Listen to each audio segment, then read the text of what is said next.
Doctor साहब हरियाणा में चुनाव होया और चुनाव तो पहले लोग उम्मीद लगाए बैठे थे कांग्रेस आओगी और फिर दोबारा तो बीजेपी आ गई। तो ये जो उम्मीद थी लोगों की, उम्मीद तो टूटी है। उम्मीद ज्यादातर सारी लहर दिख रही थी, अगर भाई कांग्रेस आ रही है, कांग्रेस आ रही है, बहुमत से सरकार बनाएंगे। भूपेंद्र सिंह हुड्डा कह रहा था कि भाई क्या पता 70 सीट की बोल दूं मैं और आ जाए 80 सीट। तो बोला मैं कुछ कहना नहीं चाह रहा, लेकिन पूर्ण बहुमत से सरकार आ रही है और लग भी रहा था, पूरा माहौल था। तो बीजेपी सरकार आने का कारण क्या लग रहा है? देखो, अगर मेरे साथ में आप लंबे समय से जुड़े हुए हो और मुझे लगातार बातचीत के दौरान अगर सुना हो आपने, तो मैं जब भी सफर किया करते थे और लोग सरकार के बारे में चर्चा किया करते थे, तो मैं पिछले 3 साल से एक बात कह रहा था कि चुनाव से पहले भूपेंद्र सिंह हुड्डा नई पार्टी बनाएगा। हाँ। ये बात मैं बोलता था और आप बोलते थे क्यों बनाएगा? मैं कहता था कि इसलिए बनाएगा कि उसकी मजबूरी है। एक तो उसको अपना बच्चा, अपना बेटा दीपेंद्र सेट करना है, तो उसे अपनी बलि देनी पड़ेगी, राजनीतिक बलि। जैसे कैप्टन अमरिंदर था पंजाब में, उसने वो जो एक जासूस थी, पाकिस्तानी जासूस थी, एक पत्रकार बन के रहती थी यहाँ पे उसके साथ, उसके वो फार्म हाउस पे। जब एनएसए ने उसके ऊपर रेड करी और अमित शाह ने उसका शिकंजा कसा उसके गर्दन पे, तो कैप्टन अमरिंदर को मालूम था कि मैं कांग्रेस छोड़ूंगा तो मेरी राजनीतिक हत्या हो जाएगी और मैं बच नहीं सकता किसी भी हालत में, मतलब मेरी राजनीति खत्म हो जाएगी। बावजूद इसके उसने अलग पार्टी बनाई और उसको बीजेपी को समर्थन उसने पंजाब चुनाव में दिया, जबकि बीजेपी का कोई दूर दूर तक नामो निशान पंजाब चुनाव में था नहीं। लेकिन उसको एस्टेब्लिश करने के लिए कैप्टन अमरिंदर ने जो किया, वही काम भूपेंद्र सिंह हुड्डा कर रहा था। अब कैप्टन अमरिंदर वही काम कर रहा था जो ज्योतिरादित्य सिंधिया कर रहा था, जो इधर आप चले जाओ, ये क्या बोले तो अभी हिमाचल में है वीरभद्र, राजा वीरभद्र कर रहे थे, राजा वीरभद्र का बेटा कर रहा था। वो क्या कि ये लोग 15 से 20 विधायक अपने चंक में रखते हैं और जब भी कोई चुनाव होता है तो उस चुनाव में ये लोग क्या करते हैं कि अपने विधायकों को जितवाते हैं और क्योंकि 10-15 विधायक अपने हैं तो इनके बिना सरकार बनेगी नहीं, तो फिर ये अपना मुख्यमंत्री और अपने मंत्रिमंडल सेलेक्ट करवाते हैं, इवन ऊपर हाई कमान से भी। अच्छा। तो उसकी बाम रोड वाली राजनीति बोलते हैं इसको, जो कर कोई फालतू ना मान दो, बाम रोड दे थोड़ी सी और फिर आए किलकी मार के फिर उनका ठीक है भाई तू जुक्त करा, तो वो जो राजनीतिक पार्टियों के साथ करते हैं। अब शुरू में मैंने देखा राहुल गांधी इस बात के लिए मेंटली तैयार नहीं था कि वो भूपेंद्र सिंह हुड्डा को बाम रोड़ने वाली राजनीति करने के लिए आगे बढ़ाए। उसने सुरजेवाला को, शैलजा को खूब मतलब हवा भी देने की कोशिश करी, पर मैं दोनों इसे लिकड़े उनमें मतलब एक तरह से राजनीतिक समझ कम लगी, मतलब इसी है कि वह सिर्फ हाईकमान का पानी मार सके, इस आगे उन्होंने कुछ नहीं आवा करना। यार भूपेंद्र सिंह हुड्डा जो है वो एक जाट लीडर के तौर पर एस्टेब्लिश कर दिए। भूपेंद्र सिंह हुड्डा से पहले जैसे चौटाला फैमिलीज थी, उनके ऊपर जाट वोटर जो है वो चढ़ जाया करता। तो भूपेंद्र सिंह हुड्डा ने ये देख लिया कि मेरा जो वोटर है, जो रोहतक सोनीपत के एरिया में जो इसका वोटर है और जो दूसरे समर्थक हैं, वो इस बात को लेकर के बिल्कुल कॉन्फिडेंट हैं कि भूपेंद्र सिंह हुड्डा कांग्रेस नहीं छोड़ेगा। अच्छा। तो अब भूपेंद्र सिंह हुड्डा के पास 2 चॉइसेस थी। कांग्रेस को अंदर ही अंदर इतना कमजोर किया जाए कि कांग्रेस 50 से ज्यादा सीट ना जीत पाए। खुद भूपेंद्र सिंह हुड्डा ने ये पूरी कोशिश करी है। जो ये सीटें, जो टिकट बांटने का जो चला था ना, अब आप क्या सोचते हो, एक आम नागरिक जो है फेसबुक पे लिखने वाला, फेसबुक या मेरे जैसा, आप जैसा, ये तो उसको तो मालूम है कि गलत टिकट का बंटवारा हुआ है। ये बात भूपेंद्र सिंह हुड्डा को नहीं मालूम है कि कौन जिताऊ कैंडिडेट है, कौन से कहां से कौन जीत सकता है और किसके साथ कितने वर्कर हैं या किसके पास क्या जुगाड़ है। अरे भाई, उनको सब मालूम है। जब आपको मालूम है तो वो तो इतने दिनों से इसी खेल के अंदर है। तो ऐसा नहीं है कि उसके पास में खबर नहीं थी और उसको पता नहीं था कि इससे कांग्रेस का नुकसान होने वाला है। बट क्योंकि सीबीआई के केसेस चले हुए हैं, ईडी के केसेस चले हुए हैं, अगर बीजेपी खुल्लम खुल्ला 2019 की तरह चुनाव से पहले इसके घर पे छापा मार के इसको गिरफ्तार करके या इसके खिलाफ कुछ करती, तो ऑलरेडी बीजेपी की खिलाफत थी जनता के अंदर और कांग्रेस की समर्थन था, तो भूपेंद्र सिंह हुड्डा बड़ा लीडर बन के निकलता। वो ना कर करके अंदर ही अंदर टेंटवा दबाने का काम बीजेपी ने अमित करा। शाह ने किया, इसके भूपेंद्र सिंह हुड्डा का, हम्म, कि अंदर रह करके तेरे को कैप्टन अमरिंदर का काम करना पड़ेगा। तो यानी कि कांग्रेस के अंदर रहते हुए भूपेंद्र सिंह हुड्डा ने नई कांग्रेस बना ली अंदर ही, एक हुड्डा की कांग्रेस और एक बाकी कांग्रेस। अच्छा, मतलब भूपेंद्र सिंह हुड्डा ने कांग्रेस में रह के कांग्रेस को कमजोर करा। आप देखो ना, जो यहाँ का प्रभारी था वो कौन था, दीपक बाबरिया। हाँ जो बाबरिया था, वो बेचारा रुआई दिया था, अस्पताल में दाखिल करवा दिया था, हाँ। इतना बुरा हाल कर दिया था। टिकट बांटने के नाम पर जिस तरह से उसकी बाह मरोड़ी इन्होंने करी है बाप बेटे ने, इतना तो कांग्रेस का सत्यानाश किसी ने भी नहीं करा। अच्छा, जो ऊपर आप तो रही सही कसर थी, शैलजा ने काट दी। आपकी जो बात सुन रहा हूँ और इन बातों से सुन के न, और एक वीडियो मैंने आपकी देखी थी जिसमें आप भूपेंद्र सिंह हुड्डा को लेके न ओम प्रकाश चौटाला के समर्थन में आप बोल रहे थे, उस झज्जर वाली जमीन को लेके न। और चौटाला के तो मैं खिलाफ भी रहा हूं। अगर आप सर्च करोगे ना मेरे, आपको एक केस मिलेगा जब चौटाला बाहर आए थे और एलनाबाद का इस्तीफा दे रखा था अबे चौटाला ने, और उपचुनाव होने थे और अखबारों में खबरें आई कि ओम प्रकाश चौटाला वहां से चुनाव लड़ सकते हैं। तो मैंने जो अपने एक हाईकोर्ट सुप्रीम कोर्ट के वकील हैं भाई प्रदीप रापड़िया जी, उनको और पूरी 5 लोगों की एक वकीलों की टीम को लेकर के, और मैंने इंटरवीन वाली याचिका डाली थी कि भाई आप जब भी चुनाव होने लगे और अगर आप इसको रिलैक्सेशन देने का प्लान कर रहे हो ओम प्रकाश चौटाला को, तो मेरे से पूछे बिना आप वो नहीं करोगे। द अवेयर चैनल था एक यूट्यूब वाला, फेसबुक उसके ऊपर था कि भाई ऐसे अपने लोगों को अपराधियों के हवाले हम नहीं करेंगे अपनी राजनीति को, तो ओम प्रकाश चौटाला को चुनाव लड़ने हम नहीं देंगे।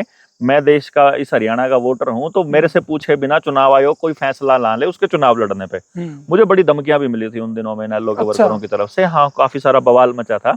लेकिन मतलब मैं ये इसलिए बता रहा हूं, उपचुनाव से पहले मैं आपको वो दे दूंगा अखबार की कटिंग। बयान मैंने देखे जिसमें आप मैंने क्षेत्रीय पार्टियों का समर्थन करते दिखाई दे। क्षेत्रीय पार्टियां राजनीति के लिए बहुत ज्यादा जरूरी हैं क्योंकि उनके पास क्षेत्रीय मुद्दे होते हैं। और जो इंटरनेशनल गिरोह है, जो इस पूरे वर्ल्ड इकोनॉमिक फोरम जो गिरोह है, ये जो पूरी दुनिया की राजनीति को 2 धड़ों में बांटना चाह रहा है, लेफ्ट और राइट में, उनके प्रोपेगेंडा में शामिल है सारी पॉलिटिकल पार्टियां जो क्षेत्रीय हैं उनको खत्म करना।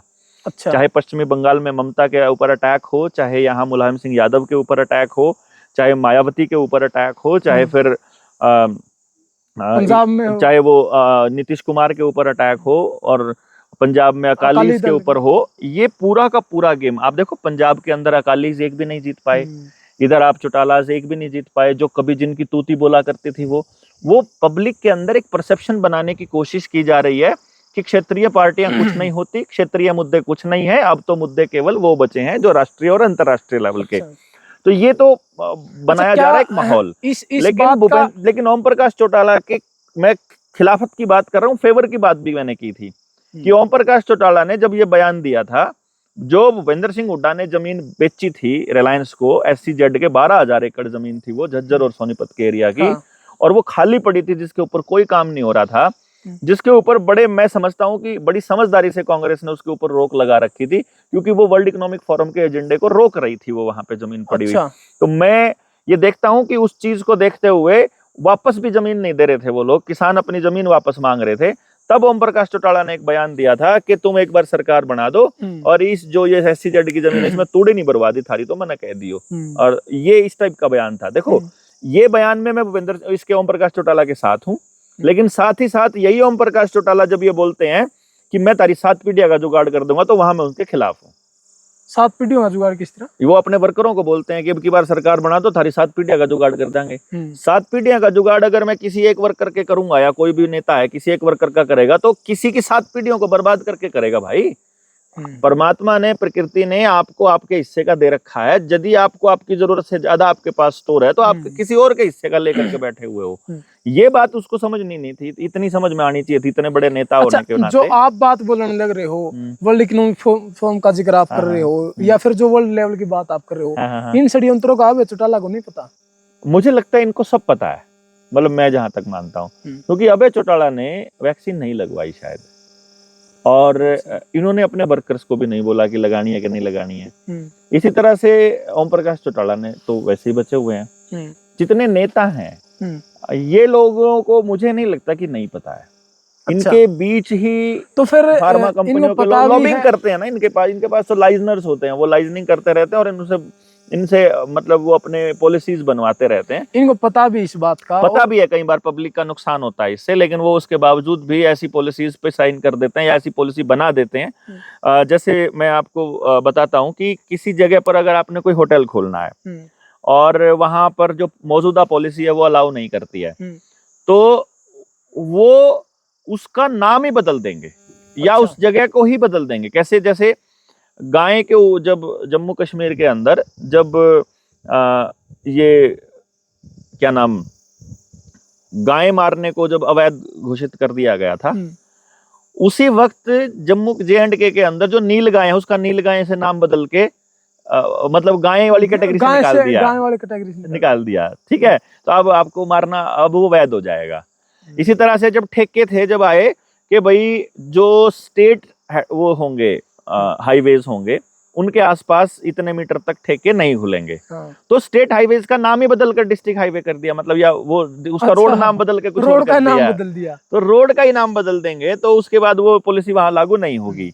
इसी तरह से जब आपको कोई जमीन की अप्रूवल देनी है तो उसके आसपास के लिए एक पॉलिसी छोटी सी ऊपर नोटिफिकेशन आएगा और वो फिर पॉलिसी के अंदर वो आ जाएगा। तो ये जो बड़े उद्योगपति हैं ये इन नेताओं की जेब गर्म करके अपने मतलब की पॉलिसीज बनाते रहते हैं, अपने हिसाब से इसको चलाते रहते हैं, जो कि क्या कारण है कि ये बोल नहीं पा रहे, क्या कारण है उसका? कौन नहीं बोल पा रहे? जिस तरह अभय चौटाला है, ओम प्रकाश चौटाला है, या फिर जितने भी स्थानीय लीडर हैं, उद्योगपति इनको जेब में रखते हैं ना, बोल देंगे कैसे भाई?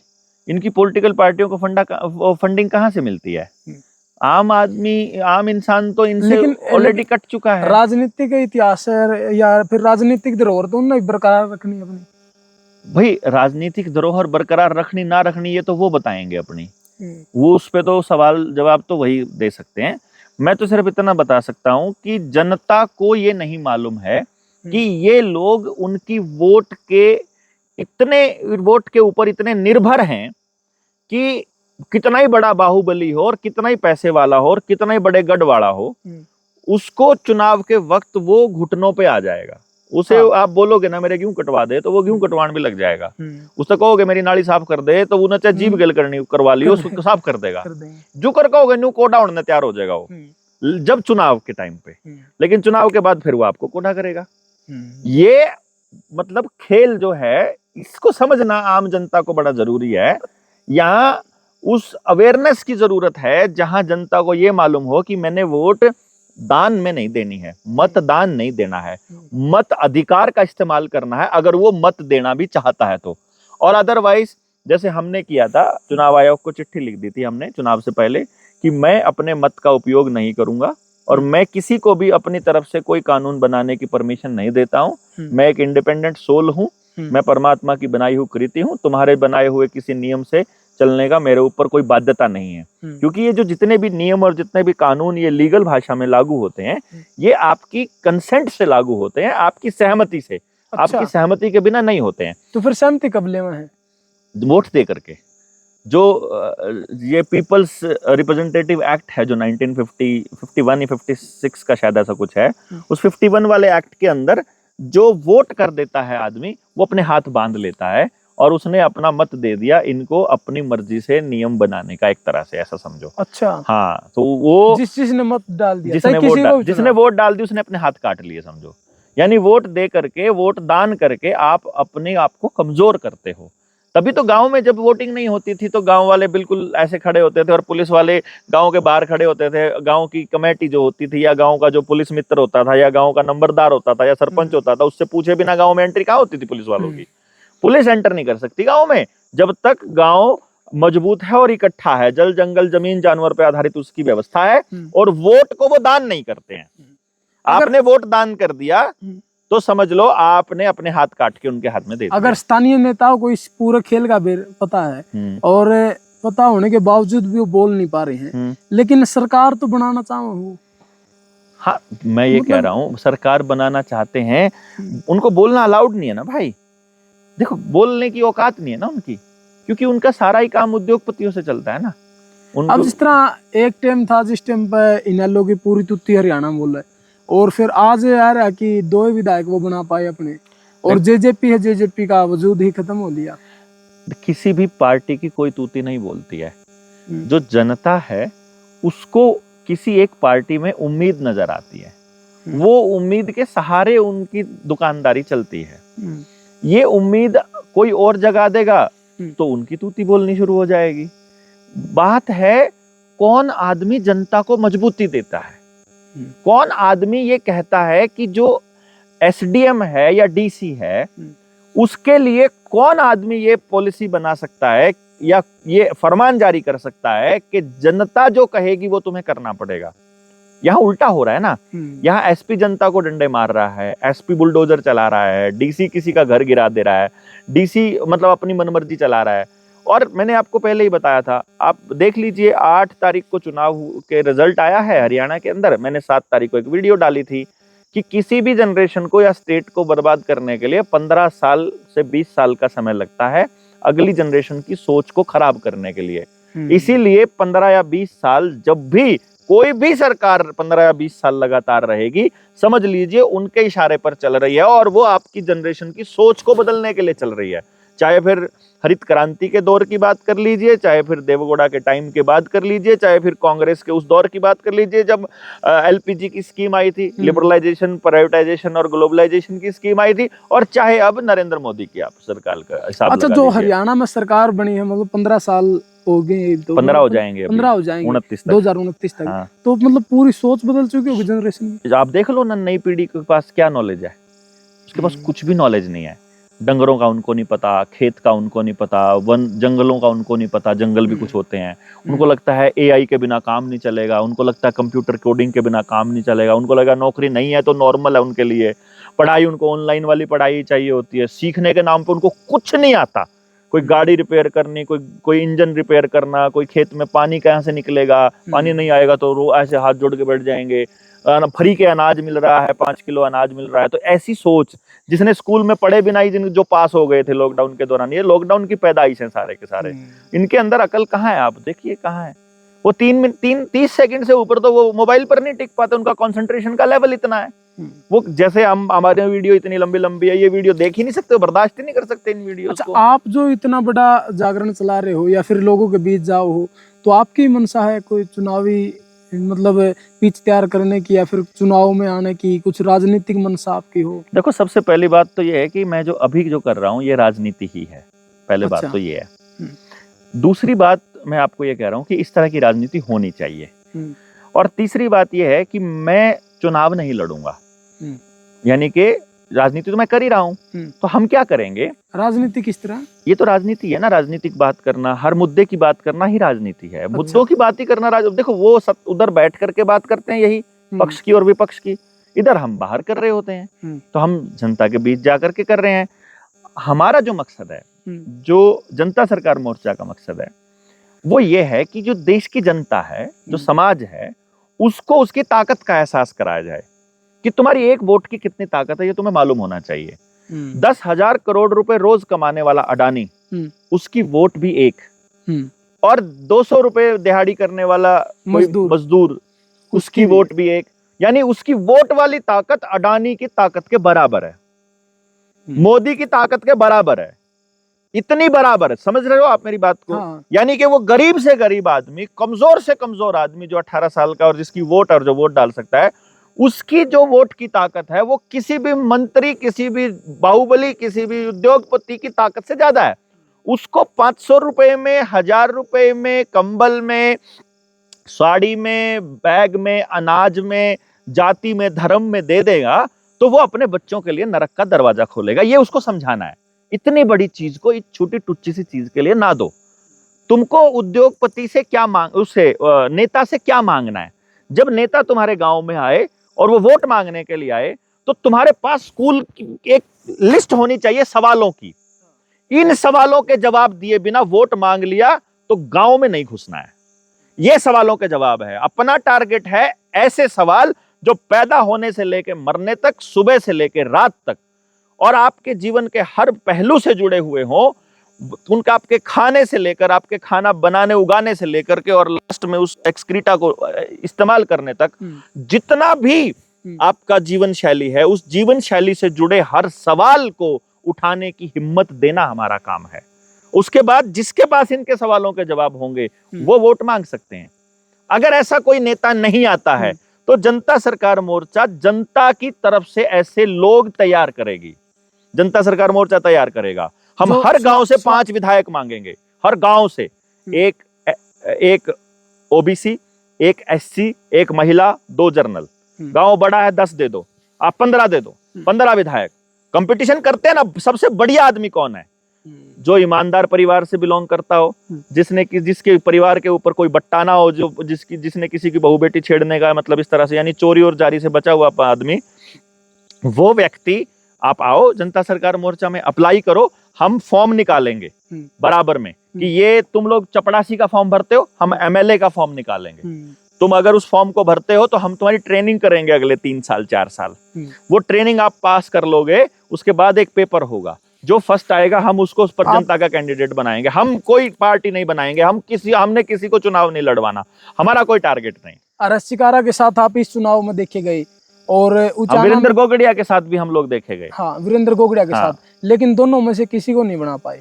देखो, वो कैंडिडेट मेरे कैंडिडेट नहीं थे, वो कैंडिडेट जनता सरकार मोर्चा के कैंडिडेट नहीं थे। उन्होंने खुद तय किया अपने जनता में, जो वो गए थे पिछले 10 साल 12 साल 2 साल जिसने भी जितना काम किया था, उसके बेसिस पर वो जनता के बीच गए अपना मेहनताना मांगने के लिए कि हमको जुटा करके विधानसभा भेजिए, हम ये भेजेंगे। वो अपना विजन नहीं दे पाए, वो अपनी बात नहीं कह पाए, जनता के दिलों में जगह नहीं बना पाए, या क्या कारण रहे वो एक अलग मैटर है। हम सिर्फ अपनी बात ये कहेंगे कि जनता सरकार मोर्चा ने ये तय किया था कि जो भी व्यक्ति जनता सरकार मोर्चा के मुद्दे उठाएगा, जो भी जनता के ये मुद्दे उठाएगा, आप हर्षिकारा को देख लीजिए वीडियोस में, जितना खुलकर वो बोला जनता के मुद्दों पर, जल जंगल जमीन जानवर के मुद्दे पर, वैक्सीन वाले मुद्दे पर, लॉकडाउन के मुद्दे पर, आधार कार्ड के मुद्दे पर, ये अपार आईडी के मुद्दे पर, जबरदस्ती सर्वाइकल कैंसर के मुद्दे पर, पानी बचाने के, कुआं बचाने के, कर्ज के मुद्दे पर, जितना खुलकर वो बोला कोई भी नहीं बोला आदमी। और इधर वीरेंद्र भाई के साथ में तो नरेंद्र भाई थे ही, नरेंद्र विद्यार्थी भाई, तो वो तो चाहे वीरेंद्र भाई गोगड़िया कुछ नहीं बोले, लेकिन क्योंकि नरेंद्र भाई ने ऐलान कर ही दिया था कि हम जनता सरकार मोर्चा के इन मुद्दों के साथ हैं, तो हमने उनका समर्थन किया था। बेसिकली क्या है कि जो भी व्यक्ति इन मुद्दों पर बोलने के लिए आज भी तैयार है, तो हम उनकी विधानसभा को भी ये कह देंगे कि ठीक है भाई, ये आदमी पहले से बोल रहा है। लेकिन अगली बार 90 की 90, बल्कि चांसेस ये हैं कि अगली बार 126 सीटें हो जाएंगी। अगर परिसीमन होता है तो 126 की 126 सीटों पर हम ऐसे कैंडिडेट ही उतारेंगे जिनके पास जनता सरकार मोर्चा और जनता के जुड़े हुए हर सवाल का जवाब होगा। जिसके पास जवाब नहीं होगा, जिसको अंतर्राष्ट्रीय षड्यंत्र का नहीं पता, जिसे अपने अधिकार नहीं पता, जिसको अपना कर्तव्य नहीं पता, जो समस्याओं का समाधान करने का एजेंडा पहले नहीं बताएगा, उस आदमी को हम लोग वहां जाने नहीं देंगे किसी भी कीमत पर। क्योंकि जनता सरकार मोर्चा अपने कैंडिडेट, यानी जो तैयार करके ट्रेनिंग करके अपने कैंडिडेट 2026 से पहले जनता को दे देगा। अच्छा। यानी कि 25 एक साल है, 26 है, 26 की दिसंबर से पहले हम आपको कैंडिडेट दे देंगे। यानी 2027 2028 पूरा का पूरा 2 साल हैं। आप उस कैंडिडेट को परखिए, वो आपके बीच आकर के बिना एमएलए बने आपके मुद्दे उठाने वाली पोजीशन में होगा। तो जिस भी भाई ने राजनीतिक महत्वाकांक्षा पाल रखी है, आप जनता सरकार मोर्चा के साथ आइए। 24 नवंबर को तालकटोरा स्टेडियम में एजुकेशन के ऊपर एक जबरदस्त सेमिनार होने वाला है, आप वहां पे आइए। इसी 24 नवंबर को, इसी 24 नवंबर 2024 को। अच्छा। तो संडे का दिन है। पेरेंटिंग पे आने वाले टाइम में जो शिष्य कुल की स्थापना है, उस पे लोगों के विचार क्या है, अपनी अगली जनरेशन को बचाने के ऊपर, इसके ऊपर हम लोग सेमिनार कर रहे हैं। आप कह रहे हो मैं चुनाव नहीं लड़ूंगा, तो फिर मुख्यमंत्री किसको बनाओगे? यार जब एमएलए उनको चुन के आ रहा है सारों का, फिर एक टेस्ट ले लेंगे यार, फर्स्ट आ जाएगा जो सा उसने करा देंगे। इसमें क्या, या कोई क्राइटेरिया निकाल लेंगे। जब सारे एक से, देखो सारे कैंडिडेट जनता के हैं, कोई पॉलिटिकल पार्टी का कैंडिडेट नहीं है। जैसे पार्टियों के कैंडिडेट होते हैं, ये ऊपर से चुन के आते हैं, नीचे से नहीं जाता। कैंडिडेट चुन लिया, पूरा ईमानदार कैंडिडेट है, कोई भी उस पर मतलब कोई उंगली उठाने वाला नहीं है, कोई आरोप प्रत्यारोप कुछ नहीं है उस कैंडिडेट के ऊपर, लेकिन बिल्कुल गरीब है और फाइनेंशियल कंडीशन उसकी बिल्कुल डाउन है। चाहे वो बहुत अमीर हुआ, चाहे वो अकेला हुआ, उसने अपने घर से ना गाड़ी निकालनी ना पैसा खर्च करना। उसके पूरे चुनाव का खर्चा अगर जनता नहीं देगी तो चुनाव ही नहीं लड़वाएंगे हम। अगर जनता में नहीं पहुंचा हुआ होगा, अगर वो जनता में अपनी बात नहीं रखा हुआ और जनता उसके साथ नहीं होगी, तो फिर कोई फायदा नहीं है। उसको अपनी जेब से 1 रुपया खर्च नहीं करना, क्योंकि जो व्यक्ति अपने चुनाव पे 5 लाख भी खर्च कर देगा, उसे 50 लाख बनाने पड़ेंगे। जो व्यक्ति अपनी जेब से खर्च नहीं करेगा, वो जनता का कैंडिडेट होगा। यहाँ कोई पार्टी का कैंडिडेट, देवेंद्र का कैंडिडेट नहीं है ये, या मोर्चे का कैंडिडेट नहीं है, ये जनता का। हमने कहा नीचे से गांव वाले दो आप हमको कैंडिडेट, वो तो गांव वालों का कैंडिडेट है ना, तो फिर कैसे भागेगा गांव उससे? पूरा समाज कैसे भागेगा? हमने तय कर दिया कि ये आदमी सबसे बढ़िया आदमी है, तुमने जो छांट के दिए। एक विधानसभा में 50 गांव हो, 50 गांव के अगर 5-5 कैंडिडेट मान के चला, 60 गांव एवरेज है, लगभग 300 कैंडिडेट हो जाएंगे। तो 300 कैंडिडेट में से एक कैंडिडेट छांटना कितना मुश्किल है? एक कैंडिडेट हो गया, एक उसका पॉलिटिकल एडवाइजर हो गया, एक उसका मीडिया एडवाइजर हो गया, एक उसका पीए हो गया, एक उसका कंप्यूटर ऑपरेटर हो गया। तो एक सीट पे 5 आदमियों का चयन होगा, तो 300 में से 5 बच्चों का सिलेक्शन होना है। 300 में से एक का सिलेक्शन होना, तो 299 उसका विरोध नहीं करेंगे? हमें चाहिए विरोध करना, हम उनको विरोध, हम 300 के 300 को ट्रेनिंग देंगे कि ये अगर उल्टा चला तो इसकी पहचान ये है, तो तुम लोग इंतजार करना। 399 वो यार, वो 300 के 300 क्रांतिकारी लोग होंगे, वो पॉलिटिकल एम्बिशन वाले लोग नहीं होंगे। जिस तरह विधानसभा में 25 उम्मीदवार थे, उनमें से टिकट मिला है, 1 को 24 ने विरोध करना शुरू कर दिया। वो विरोध इसलिए किया क्योंकि उनको लगता था कि टिकट मिलने के बाद मड़ाई मिलने वाली है। यहाँ 300 के 300 कैंडिडेट को पता है कि इतने का इतना बड़ा सांग है, ये 299 खड़े हैं, कसम ये तने जीण को नहीं देवे पूरे 5 साल, इसलिए 299 पूरा जोर लाएंगे बनाने में, और वो एक गलती करेगा तो पूरा जोर लाएंगे उल्टा ले आने में। जनता के हाथ में पावर देनी है। हर जो 5 कैंडिडेट दोगे ना, जो गांव वाले 5 कैंडिडेट छांट कर देंगे जो ग्राम सभा ने दे दिए, वो 5 के 5 की ताकत एमएलए के बराबर की होगी। कदम सोचते हो कि एक ही एमएलए है, अगले 2 साल में चुन के दे दोगे? एक अगले 2026 तक दे देंगे। अगर जिस स्पीड से जनता हमारे साथ आ रही है और लोगों में हमें उम्मीद जग रही है, हम अगले 2026 तक हम दे देंगे। एक आरोप ही कहूंगा, उसकी आरोप लगा, जो काला चेयरमैन था, कौन था वो, उचाना से चुनाव जो लड़ रहा था, उसके पास आप गए हो या फिर आपकी टीम उसके पास गई है उसके चुनाव को मैनेज करने के लिए, और फिर वो एक अपने इंटरव्यू में बोल रहा है कि मेरे पास भी देवेंद्र बुलारा आया था, आप गए हो उसके पास? मैं नहीं गया। आपकी टीम को लेकर? टीम में से कोई गया होगा। मैंने टीम को ये बोला था, मैं आपको बता देता हूं। आपकी टीम में से कोई गया और उसको बताया कि भाई आपका चुनाव मैनेज करेंगे, तो उसने कहा कि भाई ये तुम आंड है बिलाई बोर्ड वीरेंद्र गोगड़िया का जा रहे हैं। हाँ। तो बिला उसका चुनाव ये संभाल। देखो, हमने अपना कोई कैंडिडेट दिया नहीं, जनता सरकार मोर्चा ने। हमने कहा कि जो पॉलिटिकल लोग हैं और जो सामाजिक लोग हैं, जिनकी आपको लगता है कि ये समाज में इनकी छवि ठीक है और ये ऑलरेडी लगे हुए हैं, ऑलरेडी वो चेयरमैन था, तो हमने अपनी टीम को एक बात बोली कि आप उनसे बात कीजिए, उनको कहिए कि देखो ये हमारे मुद्दे हैं, यदि आप इन मुद्दों पर बोलने के लिए तैयार हो, आने वाली पीढ़ियों को अगर आप इस जबरदस्ती आने वाले समय में किसी चीज पर हो रही है, इससे बचाने के लिए, आधार कार्ड से बचाने के लिए, जो ये पानी के मुद्दे पर, जल जंगल जमीन जानवर के मुद्दे पर अगर बोलने के लिए आप तैयार हो, तो हम आपका चुनाव मैनेज कर देंगे, आपकी मदद कर देंगे। ठीक है। जो भी आदमी, मैं तो सबके पास भेजूंगा, मैं तो क्यों भाई, हमें तो बचाना है ना। मैं तो आपके आगे भी हाथ गिड़गिड़ाऊं, मैं तो गिड़गिड़ा रहा हूं, मैं तो सड़क पे खड़ा होकर के भी बोल रहा हूं, मैं तो कोई भी पॉलिटिकल, आप पॉलिटिकल लोग हो, मैं पॉलिटिकल को बोलूंगा, जो बिजनेसमैन है मैं बोलूंगा कि यार तुम्हारे मदद हम कर देंगे, तुम हमारी मदद कर दो। भाई हमको तो आने वाली पीढ़ी बचानी है, उसके लिए हमें जिसके आगे हाथ जोड़ना पड़े, जिसके आगे गिड़गिड़ाना पड़े, हम गिड़गिड़ाएंगे। हमने तो गिड़गिड़ाए भी नहीं, हमने तो बात रखी। देखो, तुमको विधानसभा में जाने के बाद इन मुद्दों पे बोलना है, हमारी सिर्फ इतनी ही कंडीशन है ना। हमने किसी ने पैसे मांगे हो, हमने कोई दिहाड़ी मांगी हो, हमने कोई मैनेजमेंट करने का कोई पैसा, उससे कुछ भी डिमांड करी हो, बदले में हमने कोई पद मांगा हो, तो हम है कसूरवार। हमने सिर्फ इतना बोला कि तुम्हें विधानसभा में पहुंचने के बाद सिर्फ इन मुद्दों पर बोलना है जो हम बोल रहे हैं इतने सालों से। अपने मुद्दों पर किसी का समर्थन करना मुझे नहीं लगता गलत है, पर उसमें इतनी अकल थी नहीं कि वो बिना मतलब फ्री में आयु मदद को ले ले और विधानसभा के लिए अपनी लड़ाई लड़ ले। इधर वीरेंद्र गोगड़िया भाई ने जो है उसके ऊपर समर्थन दिखा दिया अपना, हम उसके साथ चले गए। इसमें क्या बुराई है बताओ? अगर वो कह देता तो हम वीरेंद्र के पास नहीं जाते। उस टाइम तक तो वीरेंद्र चुनाव लड़ेगा ऐसे कोई चर्चा ही नहीं थी। उसको भूपेंद्र सिंह हुड्डा ने कह रखा था कि तेरे को टिकट मिलेगी। अच्छा, हाँ, दीपेंद्र ने उसको बता रखा था, वीरेंद्र को कह रखा था तैयारी कर तू अपनी, ठीक है ना। और तो वीरेंद्र डूमर खां आ गए ना, इसने आ गए अपना खेल रच दिया, तो इसके खेल की वजह से अपना उसकी टिकट कट गई भाई की, लेकिन वो मुद्दों पे हमारे साथ में शामिल थे तो हम उसके साथ चले गए। अगर मान लो वीरेंद्र भाई भी नहीं होते तो, और काले ने कह दिया था, फिर हम किसी के साथ नहीं जाते। अच्छा, बाकी जो भी आदमी बोलेगा हम तो करेंगे। अपनी चर्चा में ये लोगों के मन में सवाल भी था कि मतलब जनता सरकार मोर्चा वाले चुनाव लड़ेंगे और लड़ेंगे, उस सवाल का जवाब भी मिल गया अपनी चर्चा के बीच में। तो बहुत सी जगह पर देखा होगा चुनाव के दौरान एक दो से मीटिंग आपकी हुई या फिर आपकी टीम की जब मीटिंग हुई तो कुछ इक्विपमेंट को लेके ना आपने डिमांड रखती कि भाई इतने के इक्विपमेंट चाहिए हमने।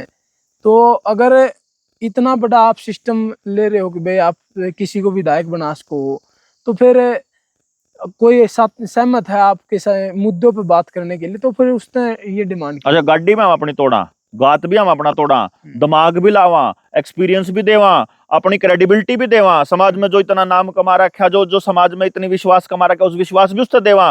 और वो उसके बदले में न्यू भी नहीं है कि भाई अरे मेरा फोन नंबर है वो पब्लिक में देना पड़ेगा क्या, वो पब्लिक में दूं मैं वो फोन नंबर, और वो उसको पागल कर देगी पब्लिक। मैंने एक कैंडिडेट को यही तो बोला था, भाई तू फोन ले आके देवेगा और उसमें नया नंबर ले आके देवेगा और उस पर हम काम करांगे, और अपना जान दिया अपना फोन उल्टा ले लिए। अगर वो तेरा कोई सोशल मीडिया का काम है तो कंप्यूटर हम अपना तोड़ांगे, उसमें डाटा हम अपना भरांगे, हार्ड डिस्क हम अपनी लेकर आवांगे, गाड़ी हम अपनी चलावांगे, तेल हम अपना करांगे, सर्विस हम अपनी करवावांगे। तो अच्छा आदमी है यार, सब कुछ तो देने लाग रहे हैं सारा कुछ तो, उसके बाद भी मतलब अगला आदमी ने सोचेगा बाकी दुनिया में करोड़ों रुपए फूकने लाग रहे हो आप, 2-2, 5-5, 10-10, 20-20 करोड़ रुपया फूक रहे हो, और ये खर्चा करना कोई इतना है? ऐसे टुटपुंजी ना ऐसे ऐसे ऐसे लुचंगड़ तो जानते ना, बढ़िया उनके गेल तो ना जुड़ना, इसे ही जगह के करना हमने। ठीक है, तो ये राजनीतिक चर्चा यही रहेगी अपनी, और बहुत से सवाल थे जनता सरकार मोर्चा को लेके ना कि भाई राजनीति करेंगे या नहीं करेंगे, और हरियाणा के चुनाव को लेके ना बात हुई। हाँ, एक सवाल रह गया इसमें, ईवीएम की कितनी गड़बड़ रही है? सारी गड़बड़ ईवीएम की थी इस चुनाव में, सारा सेटिंग ऑलरेडी ईवीएम का था। तो जो कुछ हुआ वो ईवीएम का उसमें रोल था? बिल्कुल ईवीएम का ही रोल था, उसमें ईवीएम का रोल था। और आप जो फिक्सिंग बता रहे उस फिक्सिंग का कितना रोल था? भाई तू यहाँ ये फिक्सिंग होती है सिर्फ मीडिया में परसेप्शन बनाने के लिए कि पब्लिक को एक कारण मिलना चाहिए कि क्यों हुआ। जो मैंने भूपेंद्र सिंह हुड्डा का कारण बताया, जो शैलजा का कारण बताया, सुरजेवाला का कारण बताया, जो कांग्रेस पार्टी के अंदर जो चल रहा है उसको कारण बताया, बीजेपी का जो ये प्रोपेगेंडा और दूसरी चीजें बताई, ये जो इंडिपेंडेंट का खड़ा होना, वोट काटना, ये सारा का सारा एक परसेप्शन है। उस परसेप्शन को सेट करने के लिए, उस परसेप्शन को पब्लिक के अंदर मतलब फिक्स करने के लिए ही ये सारा मीडिया और ये तंत्र लगता है इसी काम पे। सारा का सारा सोशल मीडिया काम सारा का सारा पहले से तय होता है, डिसाइडेड होता है कितनी सीटें आएंगी और किस तरह से आगे बढ़ेंगे, कौन नेता जाएगा कौन नहीं जाएगा। 2019 में सारे के सारे बीजेपी के सीएम कैंडिडेट कैसे हार गए थे अगर 75 पार का नारा था तो। और अभी के अभी इस चुनाव में, जैसे पंजाब चुनाव में सारे पब्लिक लीडर कैसे हार गए थे, और अब की बार विधानसभा में बोलने वाला प्रत्येक आदमी हार गया। सिद्धू मूसेवाला जो इतना पॉपुलर था वो 50,000 वोटों से हारा था पंजाब में। वही उसको तो चलो हो सकता है कि तजुर्बा ना और वो हराना है वो पर्पस, मतलब ऊपर से, क्योंकि सिद्धू मूसेवाला के ऊपर तो वर्ल्ड इकोनॉमिक फोरम वालों की निगाह थी, उनको तो निपटाना ही था, वो तो तय था। अगर वो विधायक हो जाता तो शायद उसको नहीं टपका पाते। चलो, बहुत बहुत धन्यवाद डॉक्टर साहब। धन्यवाद।